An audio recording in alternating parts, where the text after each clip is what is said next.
Today we're going to talk about handbooks, also known as systems. Systems or handbooks, it's just a fancy way of saying that you have to document a routine. So this is our way of doing this. Portfolio clients, you're going to work with your coach. They'll have a firm understanding of your business, where it's has opportunity, where you're strong, and they'll begin to build a handbook. And so anybody anybody in business has a routine. And so whether that's just how you come into the business in the morning and you shut the alarm off and you make sure there's fresh pot of coffee, even that is a semblance of a system. And so then we just begin to kind of refine that down and define what all of these different routines look like, and we put them on paper. Now we'll give you templates for handbooks, and so at least you kind of have a base, and you can kind of build off of that. And so I just kind of want to explain a little bit more about what you should be looking for, bird's eye view, and then you're going to really just kind of dial this in with your coach. And if you don't have a coach, you can go over to lotuspe.us and you can inquire about working with one of our coaches. First thing I would do is read the E-Myth Revisited. Incredible book. That was one of the first things that I had read alongside How to Win Friends and Influence People many, many years ago.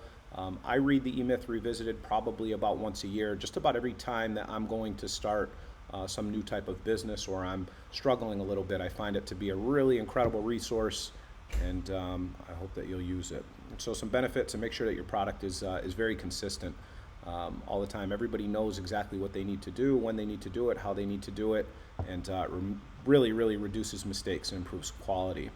It's going to make everybody faster, because if you do the same thing over and over and over and over, you're going to get faster at it, just human nature. Then it makes it easier to grow. We can scale it because everybody knows how to do it, and if somebody is sick, somebody can step in, and it just makes it easier to duplicate and train that process. So handbooks and training plans, right? We want to have a handbook, obviously. It's super important, but it's really not enough on its own. Strong training plan is essential to help employees understand how to follow systems. Essential, like absolutely essential. And then training. So it's not so much just about developing all of this training program here. We want to make sure that we're actually training people on what they learn. If we don't train them on how to do it and what all of this stuff means, you're wasting your time, right? And so in this case, what I do here is kind of go over the resources and give you a brief overview of it, and then you work with our coach, and the coach explains everything to a T and then helps you implement all of this stuff. And the last part, this is the most important part, and so this is with you from a business or a managerial standpoint if you're on portfolio, or this is even ground level at employees that are customer facing or whatever, any employee. The accountability is huge, right? If we are telling them what we need, telling them when we need it, how we need it, giving them instructions, and then they're not doing it, there could be something wrong there. And it doesn't mean the employee is ignorant or stupid or any of these other things that I've heard people call people, but they're missing something.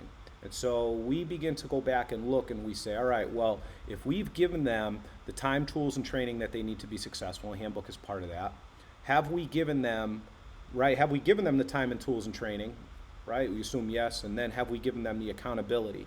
Because sometimes they don't know that they've done something wrong. I can't count how many times business owners that I've talked to will do all of this hard work to give people systems, document all of this stuff, and then either never train, or if they train, then they won't hold them accountable. And they don't want to hold them accountable because they're afraid that they're going to leave.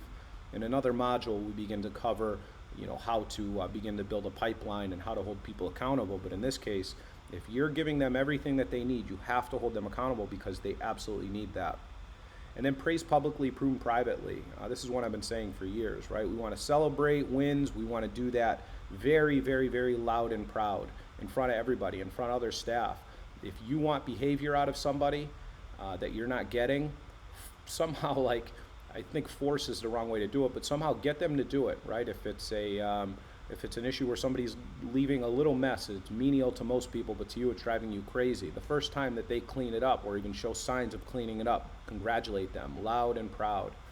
And if you have to do something negative and you have to hold somebody accountable in a negative way or give them constructive criticism, pull them into a private area. Sometimes going into an office, if you have a private office, might be very alarming for somebody, and you might not you just might not get the response that you want. You know, they may be scared to go and sit down in an office. I try to take a walk with somebody all the time. Hey, come here, let me talk to you for a minute. You know, and I go for a walk and then explain whatever the correction is. Whenever I have feedback to give anybody, I say, hey, look, you know, have we done something wrong? Like, I'm always looking for feedback.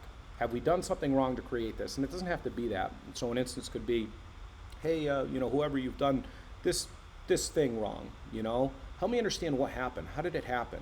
You know, somebody's coming in late, right? Why are you coming in late? What's going on? You know, we had this recently. Somebody was coming in late all of the time, and we kept explaining that they needed to come in. I mean, I didn't, but the principal did. They kept explaining that, you know, they needed to come in on time, and ultimately the guy said, hey, I'm not coming in at 7:30 because work doesn't even start until 8 o'clock. We're all kind of hanging around. What were we going to say?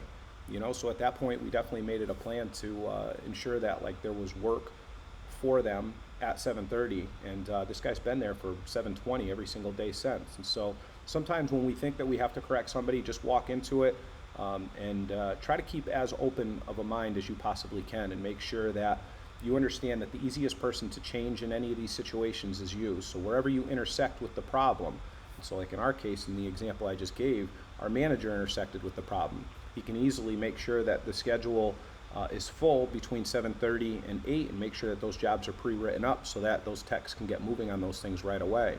So if we didn't go and ask the employee and we just kind of flew off the handle or fired them or something, we could have lost a bad employee, and on top of it, he gave us valuable feedback that clearly could have potentially hurt the rest of the team.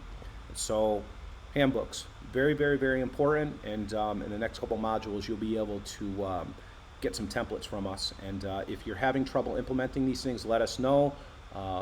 You know, we'll just have you contact your coach, obviously, and your coach will work with you to work through this. And if you don't have a coach and you're interested in working with us, you can find us at lotuspe.us, and you can learn about that process a little bit more. We'll talk to you soon.